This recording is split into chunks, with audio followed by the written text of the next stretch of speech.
Bonsoir. 18 jours après avoir été élu président de région avec les voix du Front National, 13 jours après avoir démissionné, Jean-Pierre Soisson a donc été réélu à la tête de la région cet après-midi. L'acte 2 ressemble fortement à l'acte 1, Emmanuel, mais en plus subtil et en nettement plus confus.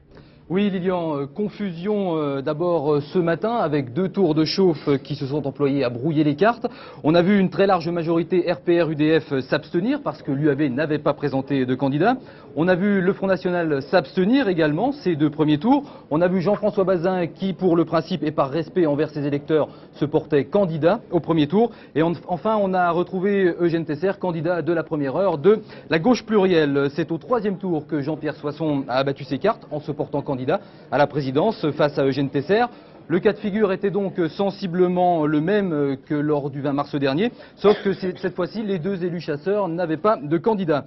Résultat de ce 3e tour, les mêmes causes n'ont pas eu tout à fait les mêmes effets. Là aussi, il y a confusion. Le 20 mars, le découpage des voix était clair. Il l'est beaucoup moins cette fois-ci. Nous reviendrons tout à l'heure sur les résultats de ce 3e tour. Jean-Pierre Soisson et Eugène Tesser seront les invités de cette édition.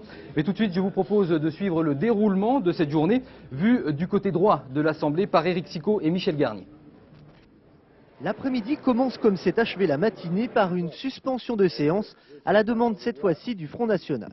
Oui, Monsieur le Président, compte tenu de ces nouveaux éléments, je demande une suspension de séance de 45 minutes, s'il vous plaît. Les nouveaux éléments, seulement 2 candidats se présentent pour ce 3e tour, Eugène Tesser et Jean-Pierre Soisson. Le FN, qui a visiblement choisi de brouiller les cartes, doit adopter sa stratégie à la voix près pour que son vote soit efficace, mais peu lisible. Du côté de Jean-Pierre Soisson, c'est le mutisme total. Si vous êtes réélu, est-ce que vous faites comme M. Sancy, est-ce que vous démissionnez? Si vous êtes réélu, est-ce que vous démissionnez comme l'a fait M. Sancy à Toulouse?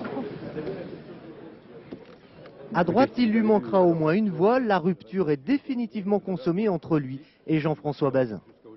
Sur les relations avec le Front National, nous sommes en désaccord total. Pourquoi est-ce que vous avez décidé de ne pas vous présenter pour le 3e tour? Je crois que ma candidature était une candidature de témoignage. Et lorsque l'on témoigne, il suffit d'une fois. Je crois que tout le monde comprend dans l'opinion et parmi mes collègues. Un témoignage, ça n'a pas besoin d'être apporté constamment. Jean-Pierre Soisson.